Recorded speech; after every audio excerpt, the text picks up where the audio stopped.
प्रदर्शन एक सेकंड भी रुक गया, पुलिस की लाठी, पुलिस की गोली, जेलों के डर से, तो कोई बच्ची सुरक्षित नहीं है। ये बात मैं बोल रहा हूँ, ये कोई रिलीफ नहीं है। इसको जो रिलीफ कह रहे हैं वो लोग बहुत बड़े धोखे में है। बिल्कुल सो नहीं जाना है, ये जागना है और अपने आंदोलन को 100 गुना ज्यादा मजबूत करना है। अभी तो आंदोलन शुरू कहाँ हुआ है, कहाँ आंदोलन हुआ है? सोशल मीडिया पे जो लोग बेचारे थोड़े बहुत कर रहे हैं, उससे ज्यादा हायर्ड लोग कूद चुके हैं मैदान में एप्स्टीन गैंग की तरफ से। भारतीय एप्स्टीन गैंग जो है, सड़कों पे आके लोगों को डराया जा रहा है। कौन कौन से गुंडे धमकियां दे रहे हैं। उन्नाव जो मंत्री हैं वो कह रहे हैं उन्नाव बुला के मारना चाह रहे हैं। ने जो हमारी आशंकाएं थी उस पर ही पूरी उतरी। एक तो हमें नोटिस नहीं दिया, हमने केवीएट भी बड़ी भागदौड़ करके लगवाया अपना, और उसके बाद कल शाम को लेट हमें पिटीशन सर्व की। जिसका डर था हमें वही हुआ, एक ही मुद्दा उठाया। ये तो वो मुद्दा भी जज साहिबान को इतना भारी लगा कि उसी पे हो गई, लेकिन उससे भी ज्यादा मजबूत मुद्दे तो अभी उठाए नहीं गए। तो इसीलिए हम लोग भागते दौड़ते जैसे भी रात भर तैयारी करके पहुंचे थे यहाँ पे कि अगर ऐसा बुरा हो जाए कि सीबीआई ना पूरी तरह से ठीक से बहस करे जैसे उनका इतिहास रहा है अभी तक, तो हम लोग कम से कम बाकी तथ्य बता सके जज साहब को। लेकिन उसकी टू बी फेयर जरूरत ही नहीं पड़ी हमें बोलने की, बल्कि हमें बोलने से रोका गया टेक्निकल ग्राउंड्स पे। वो भी पूरी तरीके से जिम्मेदार उसकी सीबीआई है।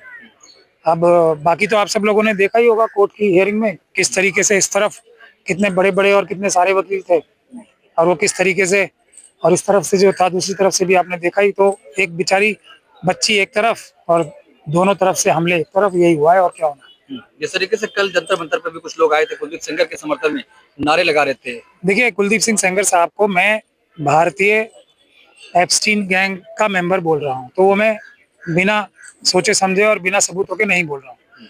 तो जो एप्स्टीन गैंग, भारतीय एप्स्टीन गैंग के मेंबर्स हैं, वो छुपे छुपे कर रहे थे, अब सामने आके कर रहे हैं। कर तो वो वही रहे हैं और बहुत सालों से वही कर रहे हैं। अब ये देश की जनता को तय करना है। जैसे अमेरिका में एप्स्टीन गैंग को एक्सपोज किया जा रहा है और इजराइल में किया जा रहा है, वैसे भारत में करना है। तो जन आंदोलन के अलावा कोई रास्ता तो है नहीं, बिल्कुल नहीं है कुछ भी। आप अदालतें देखिए, अदालतें जो है वो टेक्निकल चीजों से बनी हुई है। हम लोग वहां पे 20% रिलीफ ला सकते हैं, वकील, वो भी रीढ़ की हड्डी वाले वकील। बाकी तो वकीलों को भी मार दिया गया इस केस में, आपको पता ही है। मारा गया है, धमकाया गया है, खरीदा गया है, तीनों चीजें हुई हैं इस केस में। जो हाथरस की बच्ची थी उसके केस में भी यही हुआ है। जो उनकी वकील साहिबा थी वो रूलिंग पार्टी ज्वाइन कर चुकी है, और वो हमारा अपील में ग्राउंड है, वो बंदी बना रखा है उनको। और केंद्रीय रिजर्व पुलिस जो वहाँ पे उनकी सिक्योरिटी में बैठे हैं, बंदी है वो कोई। लेकिन अगर हमें देश को, अपनी बच्चियों को सुरक्षित रखना है, तो जन आंदोलन एक ही रास्ता है, दूसरा कोई रास्ता नहीं है। ये जजमेंट अगर रह जाती तो एक एक घर के दरवाजे तोड़ के दरिंदे घुसते और बच्चियों को उठा के ले जाते। मुझे इस बात को कहने में कोई शर्म और गुरेज नहीं है, और इस पे कोई मुझसे बात करना चाहता है, इस पे इसका लॉजिक समझना चाहता है, तो मैं बता भी सकता हूँ। लेकिन अभी ये इतना रिलीफ मिला है कि अभी घर के दरवाजे तोड़ के नहीं घुसेंगे दरिंदे। हाँ, सड़कों पे और स्कूलों में और बाकी जगहों पे, पार्क्स में, सब जगह जहाँ भी बच्चियां जाएंगी उनके साथ खतरा मंडरा ही रहा। लेकिन ब्रजभूषण जो भारतीय जनता पार्टी के पूर्व सांसद है, वो कह रहे जैसे मेरे साथ गलत हुआ था वैसे यहाँ भी गलत हो रहा कुलदीप के साथ। जो उनके साथ हुआ था ना, वही फॉर्मूला अपना के कुलदीप सिंह सेंगर भी साहब कोशिश कर रहे हैं। लेकिन यहाँ एक अम्बेडकरवादी बीच में आ गया, बस ये प्रॉब्लम है। तो अगर उस केस में भी कोई मजबूत अम्बेडकरवादी होता तो शायद वो भी जेल में होते अभी, मैं तो यही कह सकता हूँ। लेकिन वो तो कह रहे हैं कि हाई कोर्ट का जो फैसला था वो न्याय हुआ कुलदीप के साथ। हाँ हाँ, बिल्कुल, कुलदीप के साथ तो न्याय ही न्याय हुआ है इस देश में। जब वो उनके पिताजी को पुलिस के साथ मरवा रहे थे, जब भी न्याय हो रहा था कुलदीप सिंह सेंगर साहब के साथ हो रहा था ना। जब इस बच्ची को रेप के बाद गैंग रेप कर रहे थे, तब भी वो न्याय ही कर रहे थे। अपने साथ भी उनके साथ न्याय हो रहा था, देश के साथ भी शायद न्याय कर रहे थे। जब एक ट्रक से बच्ची जिस गाड़ी में थी अदालत जाने की चेष्टा कर रही थी ना, उसका वकील, उसकी मौसी और चाची को ट्रक चढ़वाया था, जब भी न्याय ही हो रहा था उनके साथ, कुलदीप सिंह सेंगर साहब के साथ। और जब केंद्रीय सरकार और उत्तर प्रदेश सरकार बड़े से बड़े वकील ले जाके यहाँ सुप्रीम कोर्ट में उन दोनों की सुरक्षा विड्रॉ कराने के लिए जोरदार बहस करवा रहे थे, तब भी न्याय ही हो रहा था कुलदीप सिंह सेंगर साहब के साथ। अन्याय तो ये बच्ची कर रही है ना कुलदीप सिंह सेंगर के साथ, यही तो है ना, यही तो सच्चाई है।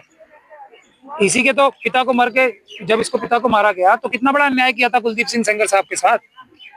जब इसके वकील को मारा गया था तो इस बच्ची ने कितना बड़ा अन्याय किया था पूरे एप्स्टीन गैंग के साथ।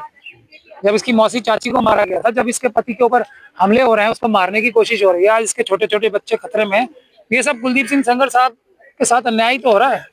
बच्चे के साथ तो हो ही नहीं सकता अन्याय। लेकिन आप कह रहे प्रदर्शन जारी रखना चाहिए, लेकिन अगर प्रदर्शन एक सेकंड भी रुक गया, पुलिस की लाठी, पुलिस की गोली, जेलों के डर से, तो कोई बच्ची सुरक्षित नहीं है। ये बात मैं बोल रहा हूँ, ये कोई रिलीफ नहीं है। इसको जो रिलीफ कह रहे हैं वो लोग बहुत बड़े धोखे में है। बिल्कुल सो नहीं जाना है, ये जागना है और अपने आंदोलन को 100 गुना ज्यादा मजबूत करना है। अभी तो आंदोलन शुरू कहाँ हुआ है, कहाँ आंदोलन हुआ है। सोशल मीडिया पे जो लोग बेचारे थोड़े बहुत कर रहे हैं, उससे ज्यादा हायर्ड लोग कूद चुके हैं मैदान में एप्स्टीन गैंग की तरफ से। भारतीय एप्स्टीन गैंग जो है, सड़कों पे आके लोगों को डराया जा रहा है। कौन कौन से गुंडे धमकियां दे रहे हैं। उन्नाव जो मंत्री हैं वो कह रहे हैं उन्नाव बुला के मारना चाह रहे हैं वो। जब उन्नाव की पीड़िता जब दिल्ली में प्रदर्शन कर रही है तो ओपी राजभर कहते हैं कि उनको तो उन्नाव में होना चाहिए, हाँ, ताकि वहां पे मार लेना वो आराम से। बच्ची मर नहीं रही इनके हाथों से, ट्रक चढ़ाने के बाद भी मर नहीं रही। यही तो अन्याय हो रहा है कुलदीप सिंह साहब के साथ। इसके बच्चे मर नहीं रहे, इतनी कोशिश कर रहे हैं, इसका पति नहीं मरा, अभी हमला हुआ है जान से मारने का। ये अन्याय बच्ची कर रही है ना कुलदीप सिंह सेंगर साहब के साथ और उनके पूरे गैंग के साथ। एप्स्टीन गैंग जो है भारतीय, ये अन्याय कैसे नहीं करेगी बच्ची। खत्म करना चाह रहे हो? मैं यही तो कह रहा हूँ, यही तो बेचारी अन्याय कर रही है। और क्या अन्याय किया उसने, बताओ मुझे आप। लेकिन स्टे लगा उस फैसले पर और 4 हफ्ते में फिर नोटिस आने के जवाब भी मांगा गया है। हाँ, तो वही तो मैं कह रहा हूँ, एक व्यक्ति जो मर रही थी, ये बच्ची जो मुझसे हर बार, हर दिन, जब भी मुझसे मिलती थी पूछ सकती थी, सर क्या मैं अगले और मेरी बच्चे अगले 5 मिनट जिंदा रहेंगे, ये गारंटी दे सकते हो आप मुझे। तो मैं उसको ये गारंटी नहीं दे पा रहा था। अब मैं थोड़ी बहुत हिम्मत कर सकता हूँ कि हाँ, अब जो इनके गुर्गे और जो ये गैंग मेंबर्स हैं जो घूम रहे हैं सड़कों पे, आपको ढूंढते फिर रहे हैं, उनको थोड़ा सा अभी डर पैदा होगा कि अगर हमारे बॉस जो है इतने बड़े वाले वो बाहर नहीं आ पाए तो शायद हमें भी खतरा है। अब हम हमला ना करें इस बच्ची के ऊपर। इतना सा रिलीफ मिला इस बच्ची को, और बाकी सारी बच्चियां।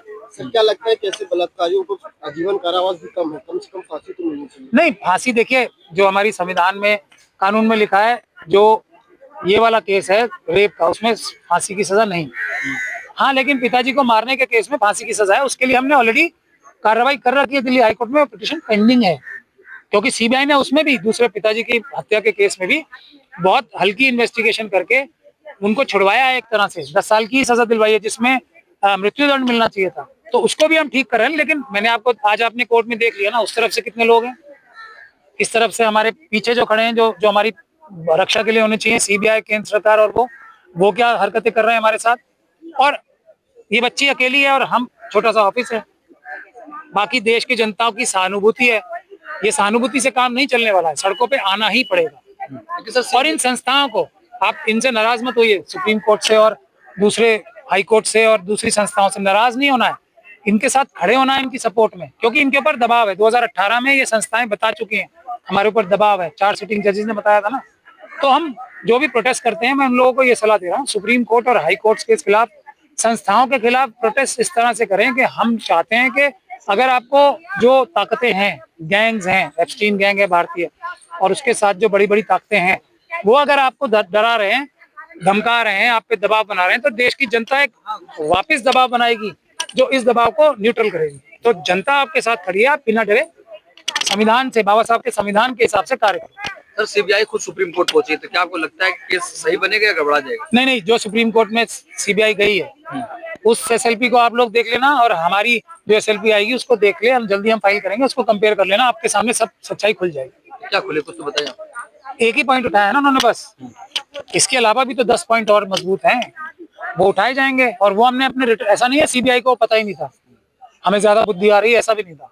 हमने तो लिख के दे रखा था ना हाई कोर्ट में, रिटन सबमिशन जो कंसीडर ही नहीं की गई जजमेंट में, तो उसको ही पढ़ के बना देते एसएलपी, अगर ईमानदारी से बनानी होती तो। ये इल्जाम मेरा रहेगा।